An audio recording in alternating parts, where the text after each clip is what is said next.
Hey, futurist Jim Carroll from the virtual broadcast studio. Listen, I had a fun little media thing yesterday, but it was only 90 seconds long. I was interviewed by News Nation America for their national news morning show, and was actually on the air with a fellow named Michael Ungaro. He's the CEO and owner of the San Pedro Fish Market. This is a pretty massive restaurant fish market organization based in LA with multiple locations.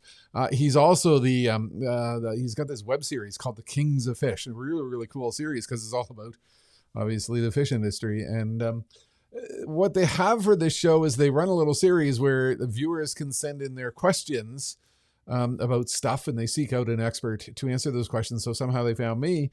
And here's what we were aiming to talk about. We were going to talk about how do we manage inflationary pressures, and how do we deal with the fact that prices are continually rising with price inflation. Look at this. My color is off on my camera. It's absolutely dreadful. Let me just fix that. There we go. That's a little bit better there. This is why you test before you go on air. He wanted to talk about, do I, as a restaurant owner, do I need to worry about the metaverse? I'm hearing a lot about the metaverse. Is that something I need to worry about? Do I need to worry about cryptocurrency? And what do I do to achieve growth? And how do I focus on innovation? And we were prepared with, a good 5-minute potential conversation in which I could cover those issues. Of course, this being network news, other events came into play, including a lot of breaking news. We were actually delayed a day for the show by the situation unfolding in New York. So, that's the challenge. Here you've got a viewer who wants to view something, understand something, ask some questions, and you don't have a chance to do it. So here's what I'm going to do. I'm actually going to bring Michael into the studio here, sometime in the next few weeks, to actually turn this into a show and really go at these questions, because it's, the typical situation of a small business owner who's struggling with the issues and challenges and opportunities that are unfolding around him today, and wondering, what the heck can he do about it?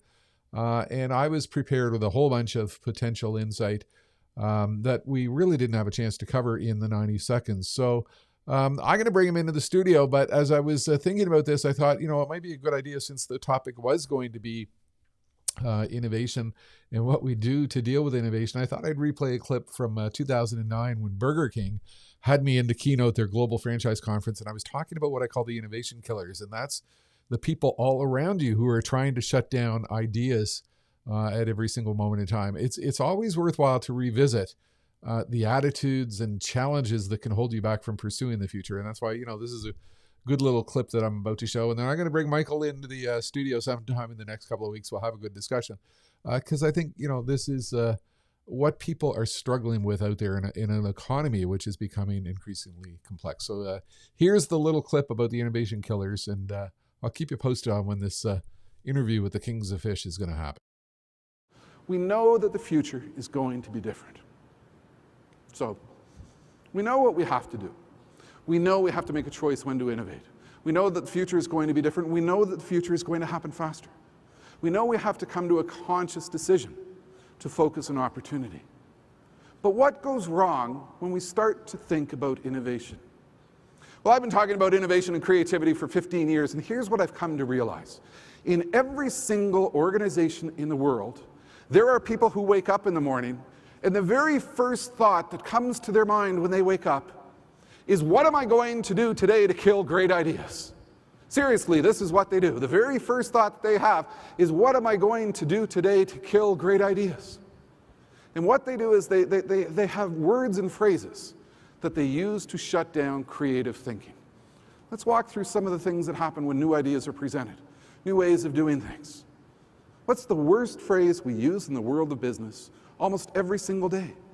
Somebody has a great idea, and somebody at a meeting comes back and says, well, no, you can't do that because we've always done it this way. Never mind the world is going to change at a furious pace. Never mind that there's going to be new opportunities and new ways of doing things. I think some of us, we develop an organizational sclerosis, that clogs up our ability to confront and deal with change. We come up with excuses such as, it won't work. It won't work. We immediately approach the opportunity for change and the opportunity that change presents with a negative attitude of, it won't work. And what does that display? Well, we have discomfort with the future. We're not comfortable, with getting ourselves off the fence and doing something different. That's the dumbest thing I ever heard. You think about what happens there. Somebody comes up with a brilliant idea. Somebody comes up with a new model for potential operational efficiencies in terms of something they're doing in the back of the restaurant. And they present that idea to the rest of the restaurants in your particular group.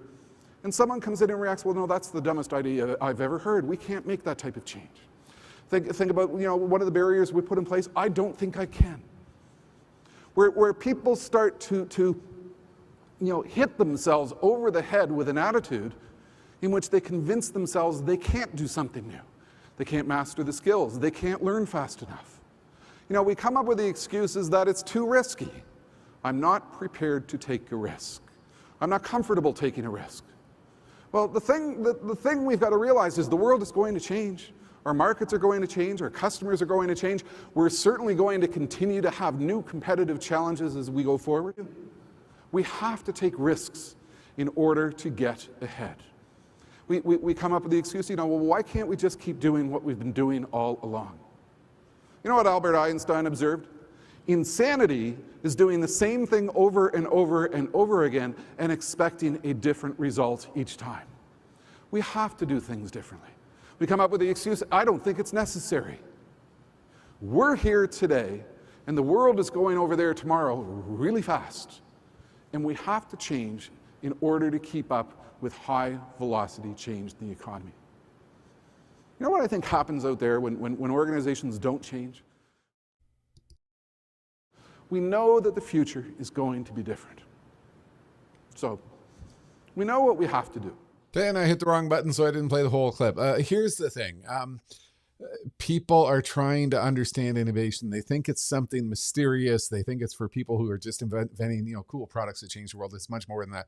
I'd encourage you to go over and visit a page, innovationkillers.jimcarroll.com.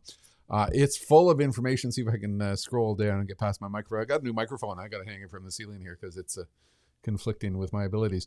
Scroll down the page and you will find all kinds of information on the innovation killers, the phrases that people use that shut down ideas, 10 signs that you've got an innovation dysfunction, showing you've got a problem, links to posts all about innovation and the innovation killers, the actual list. I'd encourage you to take a test, you score yourself and see where you rank as you go through the list. You can access the full video clip. You can access a whole bunch of stuff. It was a great interview yesterday, but it was really, really short, 90 seconds. So I'm going to bring Michael in and we'll have a wonderful chance to explore the topic in more depth. So stay tuned. It's going to be fun.